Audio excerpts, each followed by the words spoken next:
पूरी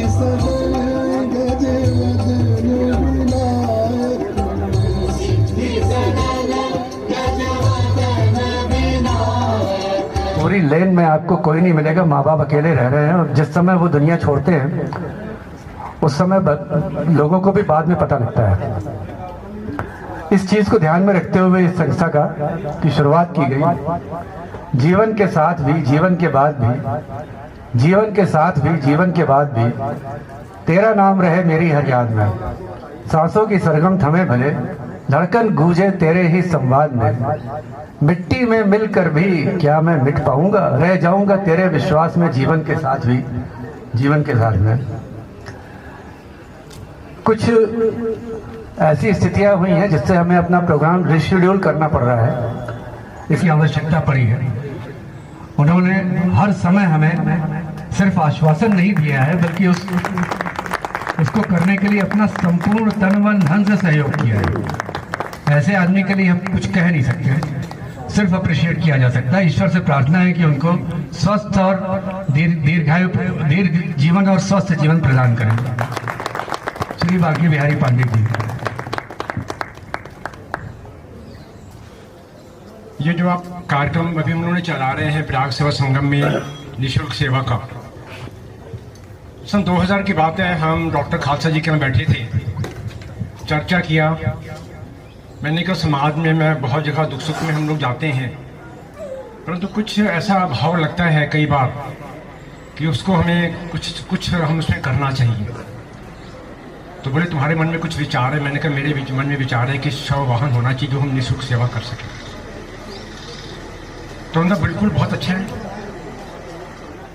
क्योंकि हमारे पिताजी के संपर्क इलाहाबाद में, प्रयागराज में जिन लोगों ने उनको देखा है, शायद ही कोई ऐसी हस्ती थी बड़ी से बड़ी या छोटी से छोटी जो मेरे पिताजी के व्यक्तिगत जीवन से परिचित ना हो या उनसे परिचित ना हो।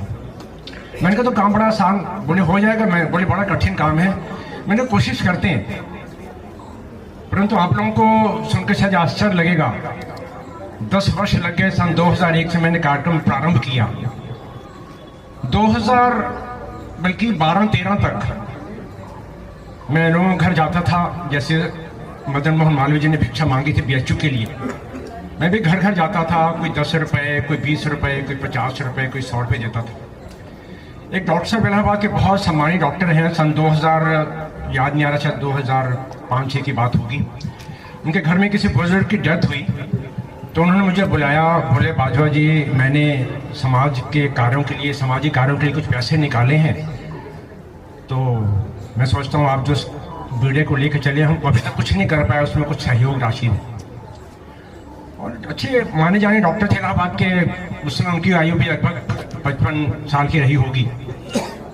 तो मैंने कहा ठीक है, बुलाया उन्होंने, मैं गया। उन्होंने 21,000 रुपये मुझे दिया।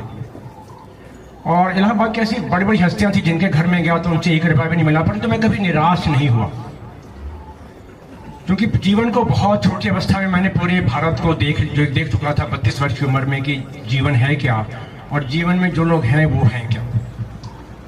खैर, हमारा कार्यक्रम पूरा नहीं हो पाया। मुझे कभी कभी बड़ी दिलानी महसूस होती थी कि मैं लोगों के घर से जो 10 रुपये, 20 रुपये, 50 रुपये, 100 रुपये लेके आया हूँ, वो मेरे लिए क्या सोचते होंगे। परंतु वो मुझे जब मिलते थे मुझसे ये कहते थे बेटा लगे रहो, घबराना मत, जब बड़ा कठिन काम है। मुझे तो पता था कितना कठिन काम है। पिताजी को बचपन से देखा था समाज सेवा में। माँ यही कहती थी कि समाज सेवा करनी तो गाली खाने के लिए तैयार रहो, ईगो को कहीं छीके में टांग देना, तब तो समाज सेवा कर सकते हो। अगर ईगो के साथ में रखोगे तो फिर समाज सेवा नहीं हो सकती। मैंने उसको अपनी गांठ बांधी बहुत यंग अवस्था में, बहुत छोटी उम्र में, और बढ़ता रहा आगे। खैर, वो मेरा कार्यक्रम सफल नहीं हो पाया। उसके बाद फिर और मैं एक नाम और भूल गया, डॉक्टर खालसा जी के साथ में प्रदीप भाई साहब। प्रदीप भाई साहब भी मुझे बहुत इनकरेज करते रहे। उसमें इनकी वर्कशॉप बहुत उसमें शिखर पे थी, और इन्होंने मुझसे वादा किया कि मैं जो गाड़ी बनेगी उसमें जो भी खर्च आएगा मैं करूँगा, उसके लिए तुम चिंता मत करना। 2016 की बात है। फिर मन में प्रयास आया। एक बार तो मैंने प्रयास कर चुका, 15 साल हो गए, एक बार फिर प्रयास करते हैं। 2016 की बात है। राजेश भाई साहब से थे, प्रदीप भाई साहब से मेरी जिक्र चर्चा होती रहती थी। मैं नरेंद्र मोहन जी भाई साहब के घर बैठा था। डॉक्टर खालसा से तो बराबर रोज ही चर्चा होती थी लगभग। फिर युवक बोले चलो इस बार बेड़ा उठाते हैं, कुछ ना कुछ होगा। और एक ही वर्ष लगभग 1.5 वर्ष के बाद ही प्रदीप भाई साहब ने 51,000 का दान दिलाया। इनकी चाची जी ने 51,000 दान दिया। हम और राजेश भाई साहब कानपुर गए। 2018 में चिल्लर बन गया। और हम लोग ने भी ये प्रण किया कि हम लोग 5-5 हज़ार रुपये कंट्रीब्यूशन देंगे। हम लोग उसमें 7 लोग थे और मैं था, मेरी पत्नी डॉक्टर खालसा, उनकी धर्मपत्नी नरेंद्र मोहन भाई साहब, राजेश भाई साहब, कुल मिला के हम लोग ये 6 लोग थे और इसमें कार्यक्रम चलता रहा। और उसके बाद फिर हमारे पास 20,000 कम हुए तो फिर हम कुलदीप बग्गा जी के घर गए। 2018 की बात है, उसके अंत तक मैंने कहा अभी गाड़ी तो मिल गई है। इलाहाबाद ब्लड बैंक ने मुझे वादा किया है कि वो कुछ कम पैसे में गाड़ी हमको देंगे, क्योंकि सारे डॉक्टर मेरे बहुत अच्छे परिचित थे, बहुत सम्मान करते थे। तो उनका वादा, सब गाड़ी तो हमारी 1,50,000-1,60,000 में बिक रही, परंतु आपको हम लोग इतने सालों से जानते हैं, गाड़ी को 1,25,000 में दे देंगे। क्या रानी हो, वो गाड़ी हमको 1,25,000 में मिल गई। जो 20,000 कम थे कुलदीप भाई साहब ने पूरे कर दिए। और इस बात का मुझे बहुत आज सुकून मिल रहा है, बहुत शांति मिलती है, बहुत अच्छा भी लगता है कहने में। एक तो माता पिता वो होते हैं जो आपको जन्म देते हैं, और समाज में आपको ऐसे माता पिता मिलते हैं जो कि आपको माता पिता की तरह स्नेह करते हैं। तो मुझे पिता के रूप में प्रदीप भाई साहब मिले, और जो हमेशा मैं जिनका कंधे पे मेरा हाथ रहता था कि हमेशा मैं तुम्हारे लिए काम करूंगा, चिंता मत करना।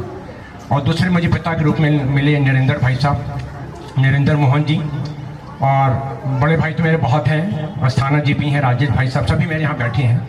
परंतु इनका जो सहयोग था वो यहाँ तक ले आया। पहली गाड़ी में लगभग 50,000 का खर्चा था। मैं प्रदीप भाई साहब की वर्कशॉप में गाड़ी ले गया। उस समय वो आलम नहीं था जो कि 2001 में था, समय बदल चुका था।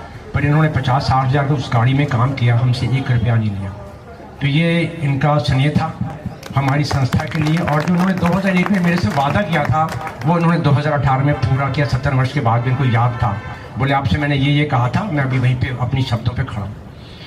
और दूसरी गाड़ी ली, पहली गाड़ी चूँकि पुरानी ली थी, 5 साल चलाई, उसको मेंटेनेंस ज़्यादा हो रहा था। और दूसरी गाड़ी लेनी थी तो हमारे घर पे थे, संजीव भाई साहब बैठे थे, संजीव सचदेवा जी, हम नरेंद्र मोहन भाई साहब, डॉक्टर खालसा, हम लोग सब लोग बैठे थे। और ईश्वर की कृपा देखिए, दूसरी गाड़ी हम लोग की 2 महीने में 8 लाख रुपए इकट्ठा हो गया। जुलाई में हम लोग बैठे थे, सितंबर 2025 में कार्यक्रम शुरू किया, और 2 महीने में 8 लाख रुपए आ गया। और 8 लाख की ये नई गाड़ी आपके सामने खड़ी। पुरानी गाड़ी हम लोग को उसी दाम पे बिक गई, थोड़े से कम पैसे मिले, कबाड़ में बेचनी पड़ी 1,18,000 में। और वो भी बड़ा अच्छा ग्राहक मिल गया, बड़ा शरीफ आदमी था। तो उससे हमने कहा भी हम लोग तो कैश पेमेंट लेते नहीं हैं। तो बोला मुझे मालूम, आपके बारे में हम लोग जानते हैं, राजेश भाई साहब को पहले से परिचित था। बोले आपको पूरा हम चेक से पेमेंट करेंगे, अकाउंट चेक देंगे। मैंने कहा बहुत अच्छी बात। तो आपकी जैसे भावना होती है वैसे आपको लोग भी मिलते हैं समाज में। हम कुछ भी कहें, अच्छे बुरे हमेशा रहे हैं लोग। और दूसरी गाड़ी में भी जो काम था, क्योंकि उसकी बगल वाली सीट हटा के पूरा लंबा स्ट्रेचर बनाना था, वो भी प्रदीप भाई साहब ने काम किया अपनी वर्कशॉप में। उसमें लगभग 25,000 का खर्चा हुआ। वो भी प्रदीप भाई साहब ने मुझे 1 रुपया नहीं दिया, जबकि इनकी वर्कशॉप इसमें बन के कगार पे हैं। आंखों की रोशनी बहुत कम हो गई है। इनके दोनों बेटे, दोनों इनकी बहुएं बहुत वेल ऑफ हैं, बहुत ही अच्छी पोजीशन पे नौकरी कर रहे हैं, बहुत अच्छी वेल ऑफ हैं। परंतु इनका मेरे साथ प्यार, एक पिता पुत्र का जो रिश्ता होता है, वो अभी मेरे साथ निभा रहे हैं। तो मेरे सामने बैठे हैं, जब भी इनसे मिलता हूँ मुझे यही लगता है कि मैं अपने पिता से मिल रहा हूँ। और ऐसे ईश्वर इनको बहुत दीर्घायु दें। ऐसे सज्जन लोग हमें समाज में मिलते रहें। तो कोई भी कार्य जिंदगी में मुश्किल नहीं होता है, कोई कठिन नहीं होता है। और आगे भी हम लोग प्रयास करेंगे, सबका सहयोग मिलेगा, सबका स्नेह मिलेगा, तो निश्चित रूप से हम और भी कार्य करेंगे। इसी सामाजिक जिम्मेदारियों को निभाते हुए हम लोगों ने ये जो कार्य किए थे, अभी 1 फरवरी को उसका सभी ने आपकी उपस्थिति में पुरस्कार वितरण हुआ है। और आप सभी का आभार, अभिनंदन, आप सभी का बहुत बहुत अभिनंदन करते हैं। आप यहाँ पे समय निकाल के आए और आपने हमारी बातों को सुना ध्यानपूर्वक, इसके लिए धन्यवाद। जय हिंद, वंदे मातरम, भारत माता की जय। हम एक स्ववित्त पोषित संस्था है, मतलब कि हम किसी भी सरकारी संस्था से, सरकार से या किसी प्राइवेट बड़ी संस्था से कोई भी डोनेशन नहीं लेते हैं। ये जो संस्था चल रही है बस जिसका आय का स्रोत वो खुद का है। अब इसमें आय का स्रोत क्या है? तो पहला तो है सदस्य।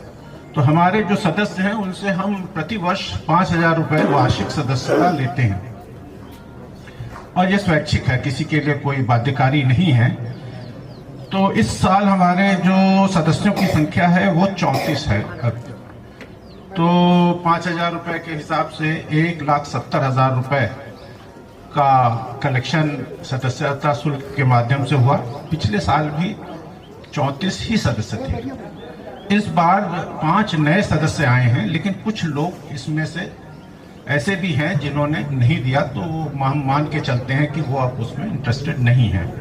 जो हमारे 5 नए सदस्य आए हैं उसमें सच्चिदानंद सिन्हा वो बैंक ऑफ इंडिया से हैं, डॉक्टर सुषमा श्रीवास्तव वो डायरेक्टर हेल्थ के रूप में यहाँ पीएमएसए से रिटायर हुई हैं, वो अभी हैं नहीं, आज बाहर हैं इसलिए यहाँ नहीं आई हैं, डॉक्टर राजीव कुमार, श्री संतोष मंगल और राणाजीत सोम, ये 5 लोग इस साल नए हमारे साथ जुड़े हैं।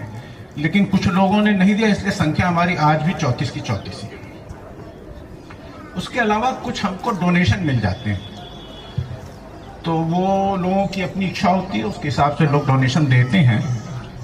तो इस साल अभी तक कुल 34 लोगों ने डोनेशन दिया।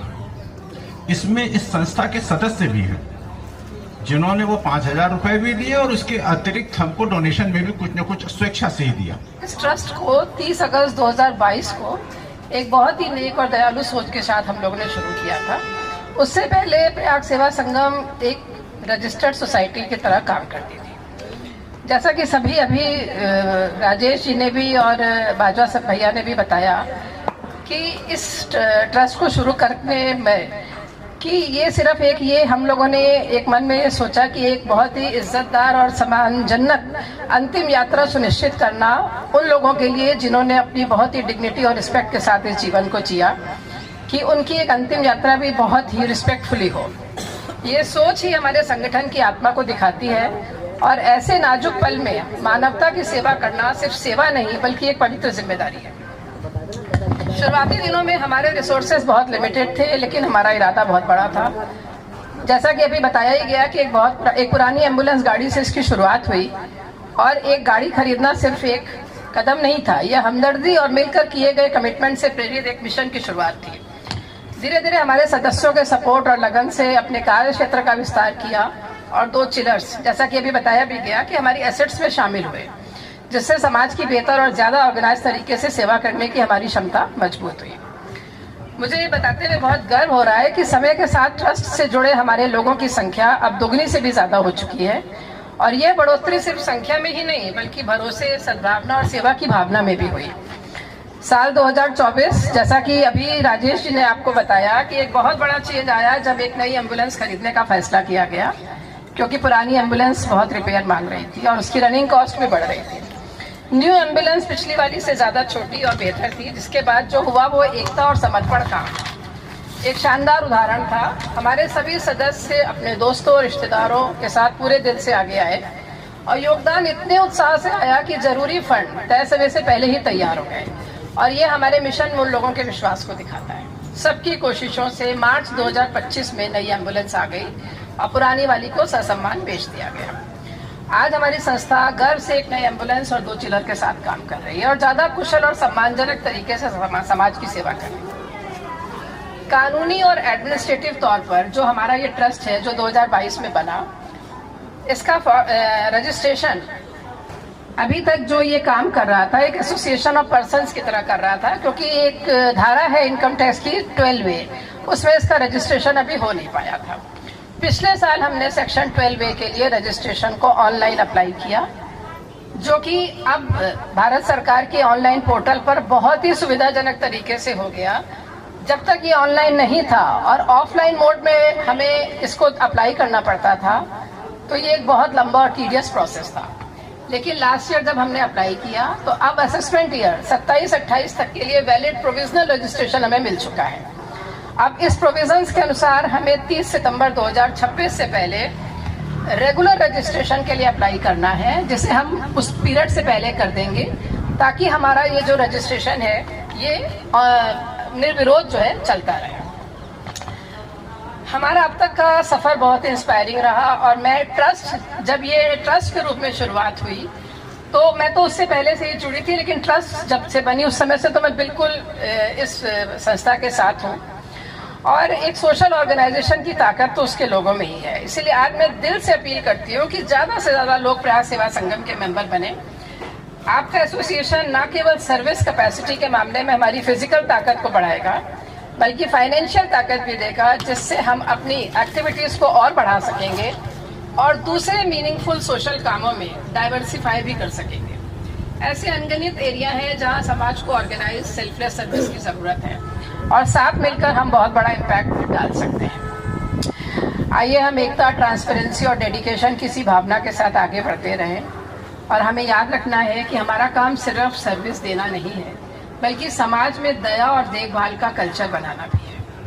मैं हर मेंबर, डोनर, सपोर्टर और वॉलंटियर को दिल से शुक्रिया अदा करती हूँ, जिनके योगदान ने, चाहे वह बड़ा हो या छोटा, हमें आज यहाँ तक पहुँचाया है। आपके लगातार सपोर्ट और आशीर्वाद से मुझे यकीन है कि हमारी ऑर्गेनाइजेशन आने वाले सालों में और ऊंचाइयों तक पहुँचेगी और कई और तरीकों से इंसानियत की सेवा करेगी। धन्यवाद। लग पाती 50 से अधिक वर्षों का रंगमंच या उससे रिलेटेड चीजों का अनुभव, दसियों नाटक की किताबें लिखी हुई हैं इन्होंने। 50 साल में पूरे हिंदुस्तान में इन्होंने जगह जगह जाके अभिनय किया है। 7-8 नाटकों में तो इलाहाबाद में मैं इनका निर्देशन देख चुका हूँ। पूरे हिंदुस्तान में बहुत जगह इनको सम्मान मिल चुका है। नाट्य गुरु सम्मान भी प्राप्त कर चुके हैं। ये पूरा में पढ़ने का समय नहीं है, इतना ज़्यादा इनका काम किया हुआ है। मिस्टर शैलेश श्रीवास्तव, मैं उनसे अनुरोध करूँगा, जिन मिसेस खन्ना के बारे में सुना वो वाकई बहुत प्रेरणादायक है, और शायद यहाँ से कुछ लोग ये नियत बांध के जाएं कि अंत भी मिसेस खन्ना जैसा हो। बहरहाल नाटक के बारे में मुझसे कहा जाता है, मैं अभी भी नाटक सीख रहा हूँ, मुझे बहुत ज़्यादा कुछ नहीं आता है।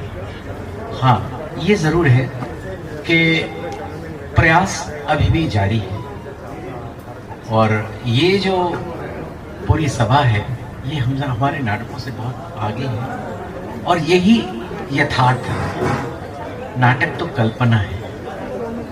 आपके जीवन में जो देखते हैं, आपके जीवन में जो देखते हैं, उसमें से कुछ चीज़ें निकाल लेते हैं और फिर अपना कोई खेल रचा लेते हैं। मगर ये जो प्रयाग सेवा संगम है, इसका काम बहुत आगे है, और ऐसी संस्थाएं हर शहर में बननी चाहिए, क्योंकि जीवन का अंत जहाँ हो रहा है वहाँ से ये प्रयाग सेवा संगम शुरू हो रहा है। ये बहुत बड़ी बात है।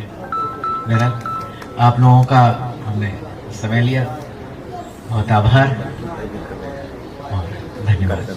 जय Hind. Moment of deep reflection and pride for me to stand here, not as a guest but as a part of this family. We are gathered here for our annual meeting to celebrate a bond that is not tied by business, but it is tied by the sacred thread of सेवा। हम यहाँ अपनी वार्षिक बैठक के लिए एक ऐसा बंधन का उत्सव मनाने एकत्र हुए हैं जो खून या व्यापार का नहीं है, बल्कि सेवा के पवित्र सूत्र से बंधा हुआ है। गुरु ग्रंथ साहिब जी की पवित्र बानी में लिखा है, विच दुनिया सेव कमाइए ता दरगह बैसन पाइए। इसका सीधा अर्थ यही है कि संसार रूपी कर्म क्षेत्र में रहते हुए हमें निस्वार्थ भाव से सेवा करना चाहिए, क्योंकि यही सेवा परलोक में हमारा गौरव बढ़ाती है। What makes प्रयाग सेवा संगम truly special is the respected people sitting here. None of us are here because of compulsion, contract or salary. हम यहाँ किसी स्वार्थ या मजबूरी से नहीं जुड़े हैं। हम यहाँ अपनी आत्मा की पुकार की वजह से आए हुए हैं। Every single member of this organization has come forward voluntarily. We are a group of citizens who looked at the pain in the city and decided of our own free will to step up and serve the society. Our work is the living embodiment of Bhagavad Gita's teaching of Nishkarma Seva. कर्मण्येवाधिकारस्ते मां फलेषु कदाचन। जैसे कि गीता में श्री कृष्ण ने सिखाया है, हमारा अधिकार केवल कर्म करना है, उसके फल पर हमारा कोई अधिकार नहीं। फल की इच्छा त्याग कर अगर हम सेवा ही वास्तव में ईश्वर की पूजा है। By providing a dead body carrier or a freezer free of cost, we are performing our dharma without expecting anything in return. We are ensuring that the final journey of a soul is marked with the dignity it deserves. मुझे corona काल के वो भयानक दिन याद है जब पूरी दुनिया खौफ में थी। वह ऐसा समय था जब अपनों ने अपनों से मुंह मोड़ लिया था और लोग अपने ही परिवार के सदस्यों के पार्थिव शरीर को छूने से डर रहे थे। उस कठिन परीक्षा की घड़ी में हमारे मेंबर्स फरिश्ता बन के खड़े हुए, अपनी जान की परवाह ना करते हुए उन बेसहारा शरीरों को कंधा दिया जिन्हें समाज ने अकेला छोड़ दिया था। In those moments you lived the words of the Guru, सेवा करत होए ने कामी तिसको होत परापत स्वामी। यानी जो बिना किसी लालसा के सेवा करता है उसे ही सच्चे मालिक की प्राप्ति होती है। अपने किसी आदेश का इंतजार नहीं किया, हम लोगों ने अपनी अंतर आत्मा की सुनी। As we move forward, let us take pride in the fact that we are a self-driven force of compassion. अंत में बस यही कहूंगी कि जब तक हम सबके भीतर सेवा का जज्बा है, मानवता कभी हार नहीं मान सकता। Let us continue to serve the spirit of Nanak नाम चढ़दी गला, तेरे भाने सर्बदा बला। Thank you, जय हिंद। आई सर्जन है, मेरे हस्बैंड डॉक्टर राजीव भी आए हुए हैं, वो भी आई सर्जन है यहाँ। अच्छा। दोनों यही मेडिकल कॉलेज के प्रोडक्ट हैं। नाम तो आपके सुनता था, देखता था।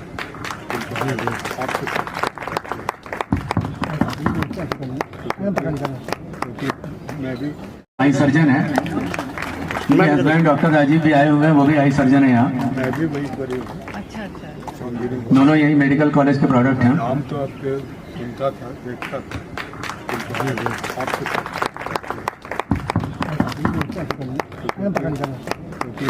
मैं भी प्लीज हाथ उठाएं जो बता सकते हो। मैं बता सकता हूँ। हमारे अध्यक्ष महोदय तो सब जानते हैं, वो तो बताएंगे। और दूसरे मिसेस बाजवा भी दूसरे, तीसरे भी मिसेस बाजवा।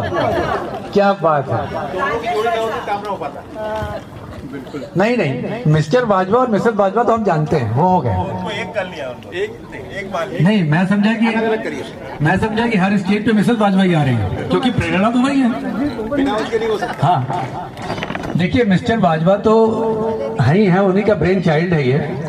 लेकिन आप लोग एक बात शायद भूल रहे हैं कि मिस्टर बाजवा बहुत सारी संस्थाओं में जुड़े हुए हैं। रात में 2 बजे या किसी भी समय जब कोई फोन आता है, कोई केस आता है, तो कौन अटेंड करेगा? और ड्राइवर को अरेंज कौन करेगा? उसको कौन फोन करके बुलाएगा? वो मिसेस बाजवा। मैं रिक्वेस्ट करूंगा मिसेस बाजवा यहाँ डैश पर आए, और मिसेस कुलदीप बग्गा से रिक्वेस्ट करूंगा कि आए और इनको फैसिलिटेट करें। मिसेस कुलदीप बग्गा।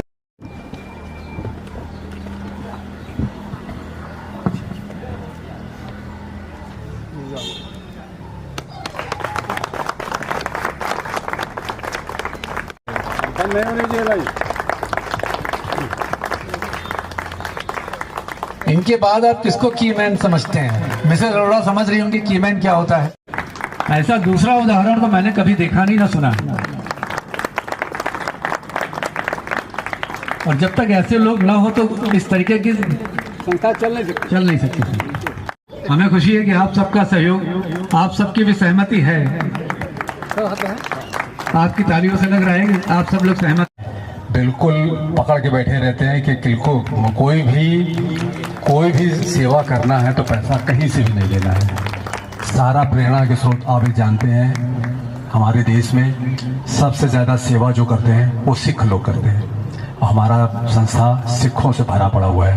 बग्गा साहब, खालसा साहब, बाजवा साहब, ऐसे और जो हमारे साथी पीछे बैठे हैं, अगर ये लोग ना होते तो इस संस्था में सेवा का भाव मृत प्राय होता।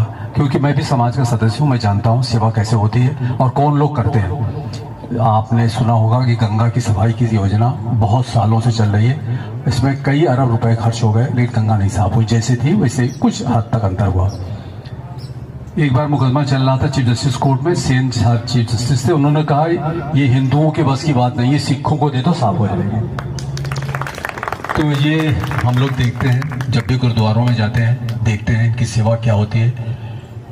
जब भी हम लोग बैठते हैं मीटिंग करते हैं, खालसा साहब चाहे हो चाहे बग्गा साहब हो, रोज हम लोग नए नए प्रोग्राम बनाते हैं, लेकिन एक हमारी लिमिटेशन है, पैसे की भी और समय की भी। और शायद हम लोग जिस उम्र के पड़ाव पे हैं बहुत ज़्यादा भागा दौड़ी कर नहीं सकते हैं, या बहुत सी ऐसी चीज़ें जो हम इसको रख के सेवा में चलाना चाहते हैं, देना चाहते हैं किसी को, तो जगह नहीं, देखेगा कौन, मैनेज कौन करेगा। क्योंकि जो लोग एक्टिव प्रोफेशन में हैं वो तो काम कर रहे हैं, जो नहीं है तो भी इतना समाज से जुड़े हुए हैं कि उनके पास भी इतना समय कम है। लेकिन इसके बावजूद भी राजेश भाई साहब 24 आवर्स लगे रहते हैं, बाजवा साहब हैं, चाहे उनके साथ उनकी पत्नी हो, और ऐसे ही जो हमारे साथी हैं जिन्होंने हरदम इस संस्था को ऊपर ले जाने में, या कभी कोई किसी चीज़ की ज़रूरत हुई उसकी कोई कमी नहीं होने दी। हाँ, उन लोगों का भी नाम लेना चाहूँगा जिन्होंने दान दिया, सामने नहीं है, लेकिन उनके उस डोनेशन के बिना हमारा ये मुक्ति वाहन आ नहीं सकता था, बन नहीं सकता था। इसमें बहुत से लोगों का नाम है। उसमें एक नाम मिसेस सरिता कामथान का है, उनकी भाभी ने भी बहुत बड़ा योगदान दिया, रवि अग्रवाल साहब ने दिया। ऐसे बहुत से लोग हैं जिन्होंने बड़े बड़े दान दिए और कहा, हमेशा अभी भी कहते हैं, बग्गा साहब भी कहते रहते हैं, कोई कमी हो तो बताना। तो ये इतना बड़ा हाथ है कि उससे हमारा संस्था कभी रुक नहीं पाई, चलती रही। और फिर अंत में सभी साथियों का जिनका नाम मैंने लिया या जिनका नाम नहीं लिया, वो प्रथम लाइन में है, पीछे की लाइन में हो, कहीं भी हो, सहयोग है, साथ है, विचारधारा उनकी हमारे से मैच करती है। सबका उतना ही योगदान है। सबको भाई धन्यवाद। मैं अपनी वाणी को विराम देता हूँ। सबको नमस्कार, शुभकामनाएं। अब सभी से निवेदन है कि हम लोग कृपया अपनी जगह पे खड़े हो जाएं और राष्ट्रगान के लिए, राष्ट्रगान के सम्मान में जो मुद्रा होती है हम उसी मुद्रा में खड़े होंगे।